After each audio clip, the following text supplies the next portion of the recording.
Today we begin Rosh Hashana. We begin a whole new Masechta, and like all new Masechtas, all new tractates of the Talmud, we start on page 2 because, as we always say, you should never think you've learned the entirety of a Masechta. We never ever start on page 1, always on page 2.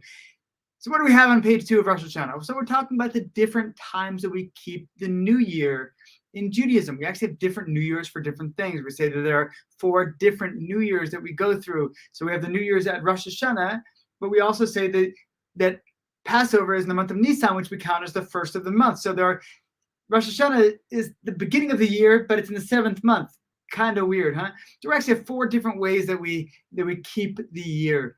And further on this daf, it talks about how when Solomon built the temple and inaugurated it, it was 480 years after leaving Egypt. Now, this might not seem like the most significant of verses, but to me, it's one of the most important verses in the entire Bible. And why is that? Well, it's, now if you actually look at the Jewish year, we'll say it's 5,700 and whatever, it goes back to creation. But that was actually a construct of the rabbis just a couple thousand years ago, and they went back and kind of added up how much time must have passed since creation. This verse shows us that when do we count time from? We count time from the birth of the nation, not the birth of the world. And the birth of the nation happened when we left Egypt. In fact, it says very clearly in the story of leaving Egypt, this will be the first month for you. That this is like, we say, that this could have been like the very first commandment in the Torah, that this is going to be the beginning of all months, the month of Nisan.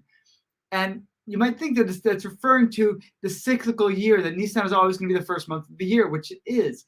But we see from this particular verse that it's not just that we're counting the first month of the year, like January is the first month of the year, and the next January is the next one. We're counting forward from there. That it was literally like, the first Nisan was the first month of year 1. And then we're counting still when we come to inaugurate the temple, we're saying now it's year 480. And it seems like this being the first month was really what I look at as the birth of linear time. And up to that point, we always said, okay, it's the 8th year in the reign of King so-and-so. And the next year, that king dies and it becomes the first year in the reign of King so-and-so.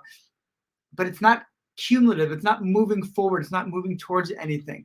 Here we have this verse that actually is cumulative. It's starting here at the Exodus from Egypt and counting forward, and we're already at this point at year 480 when we get to the inauguration of the temple. It's really a shift from cyclical to linear time, and to me it's incredibly important in terms of the focus and the direction that the Bible is moving.